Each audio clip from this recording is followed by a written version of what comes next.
வணக்கம். வாழிய நலம். ஒரு காட்டில் ரத்னாகர்னு ஒரு ஒரு திருடன் இருந்தான். அவன் கொள்ளைக்காரன். அவன் பயங்கரமான யாராவது மக்கள் அந்த வழியாக போனாங்கன்னா அவங்கள கொன்று அவங்கள்ட்ட நகை பணம் எல்லாத்தையும் பறிச்சுட்டு அந்த உடலை தூக்கி அங்கே போட்டுருவான். அது மாதிரி நிறைய பேர் கொலை பண்ணிட்டான் அவன். அந்த பண்ணி அது அந்த குடும்ப செலவுக்கு வச்சுக்குவான் அதெல்லாம் எடுத்துகிட்டு போய். ஒரு ஒரு நாள் அந்த வழியாக நாரதர் வராரு. நாரதரை பார்த்தோன்னே அவர் மேலே பாஞ்சு கழுத்தில் கத்தி வச்சு எல்லாத்தையும் கொடு, நான் உன்னை கொல்ல போகிறேன், இதெல்லாம் எனக்கு வேணும் அப்படிங்கிறான். அவர் சொல்றாரு, சரிப்பா அது இருக்கட்டும்ப்பா, என்கிட்ட ஒன்றுமே கிடையாதுப்பா, அது சரி இருக்கட்டும், நீ இதெல்லாம் ஏன் பண்ணுறியே, இதெல்லாம் உன் ஒருத்தன் சாப்பிட்றதுக்கு அவ்வளோ இப்போ எல்லாரையும் கொன்று நகையெல்லாம் திருடி பணத்தெல்லாம் திருடுற அப்படின்னா, இல்லை இல்லை, என் குடும்பத்தை காப்பாற்றணும், எங்கள் அப்பா அம்மா மனைவி மகன் இருக்காங்க, இவங்களை காப்பாற்றணும், அவங்களுக்காக தான் நான் இதெல்லாம் பண்ணுறேன் அப்படின்னு சொல்லிட்டாரு. ஓஹோ, அவங்களுக்காக தான் பண்ணுறியா, சரி, இப்போ நீ இதெல்லாம் செய்கிறியே, இதில் எவ்வளோ பாவம் தெரியுமா உனக்கு, இந்த பாவத்தில் அவங்களுக்கு பங்கு எடுத்துக்கவங்களா அவங்க நீ செய்கிற பாவத்தில் அப்படிங்கிறான். ஏன் தாராளமாக, நான் அவங்களுக்காக தானே சம்பாதிக்கிறேன், அப்புறம் அவங்களுக்கும் அந்த பாவம் போக தானே செய்யும் அப்படிங்கிறான். சரி, நான் இங்கேயே இருக்கேன், நீ போய் கேட்டு வா, உங்கள் அப்பா அம்மா உங்கள் மனைவி மக்கள்கிட்ட கேட்டு வா, நான் அது மாதிரி இவ்வளோ கொள்ளையெல்லாம் பண்ணுறேன், அந்த பாவத்தில் உங்களுக்கு பங்கு எடுத்துக்கலான்னு கேட்டு வா அப்படிங்கிறாரு. உன்னை மரத்தில் கட்டி போட்டு போகிறேன் அப்படின்னு கட்டி போட்டு பாப்பான்னு சொன்னால் அவன் மரத்தில் கட்டி போட்டு போய் வீட்டில் போய் கேட்குறான் அவங்க அப்பாட்ட. இந்த மாதிரிப்பா, நான் வந்து காட்டில் எல்லாரும் வர்ற போகிறவங்களாம் கொலை பண்ணுறேன், கொள்ளை அடிக்கிறேன், அதில் தான் நான் உங்களை காப்பாற்றுறேன், அந்த பாவத்தில் நீங்கள் பங்கு எடுத்துக்க வைக்கலாம் அப்படிங்கிறான்.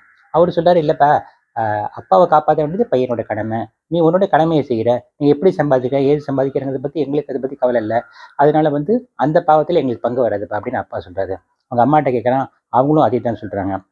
ஷாக் ஆகிடுது அவனுக்கு. சரி, மனைவியிட்ட கேட்குறான், ஏங்க நீ கணவனை காப்பாற்ற வேண்டியது உங்களுக்கு கடமை, அதை நீங்கள் செய்கிறீங்க, அதில் நீங்கள் செய்கிற தொழிலில் வந்து என்ன பாவம் வருது, அது எப்படி எங்களுக்கு பங்கு வரும் அப்படின்னு மனைவி சொல்கிறா. மகனும் சொல்கிறான், இல்லைப்பா, பையனை காப்பாற்ற வேண்டியது அப்பாவோட கடமை, நீங்கள் கடமையை செய்கிறீங்க, அது எப்படி செய்கிறீங்க ஏது செய்கிறீங்கிறது ஆராய்ச்சின்னு தேவையில்லை, அந்த பாவமும் எனக்கு வராது அப்படின்னு சொல்லியிருக்கான். அவனுக்கு ஒரே அதிர்ச்சி ஆகிடுது. திருப்பி காட்டில் வந்து நாரதர் கல்ல விழுந்து இந்த மாதிரி எல்லாம் சொல்கிறாங்க, என்ன பண்ணுறது அப்படிங்கிறான். நான் இவ்வளோ பாவம் செஞ்சுட்டேனே, அதுலையா நான் எனக்கு தான் ஃபுல்லாக அந்த பாவத்தோட இது இருக்கு போட்டுருக்கு அப்படின்னு சொல்கிறான்.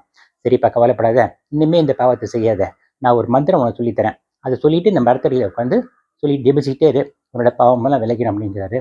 ராம ராம ராமான்னு மந்திரத்தை சொல்லிகிட்டே இருக்க சொல்கிறாரு. அவன் வந்து அந்த மந்திரம் ராமங்கிற வார்த்தையை சொல்ல வரல, அந்த மரத்தோட பேர் வந்து மரா மரா மரா மராங்கிறான். அது கொஞ்ச நாள் மாறி ராம ராமன் மாறிடுது. அப்படியே சொல்லிட்டு இந்த மரத்துக்கடியில் உட்காந்து நாள் கணக்காக வார கணக்காக மாத கணக்காக வருஷ கணக்காக கண்ணை மூடிட்டு சொல்லிக்கிட்டே இருக்கான். அப்புறம் அவன் உடம்புல வந்து கொஞ்சம் கொஞ்சமாக மண்ணு மூடி புத்து ஆகிடுது. ரொம்ப வருஷம் கழிச்சு பிரம்மாவே பார்த்து நேராக வந்து அவனை வரம் கொடுக்குறாரு. அந்த புத்துலேருந்து வெளியே வரான். அந்த புத்து வந்து வால்மீகம்னு பேர் சான்ஸ்கிரிட்டில். அதனால ஒரு பேர் வந்து வால்மீகி அப்படின்னு அவருக்கு பேர் வச்சிருக்காங்க. அவர் தான் பின்னாடி இந்த ராமாயண காவியத்தை ஏற்றாரு. அவர் எழுதின ராமாயணத்தை தான் மற்றபடி இந்தியாவில் எல்லா மொழியிலையும் மொழிபெயர்க்கிறாங்க. நன்றி, வணக்கம்.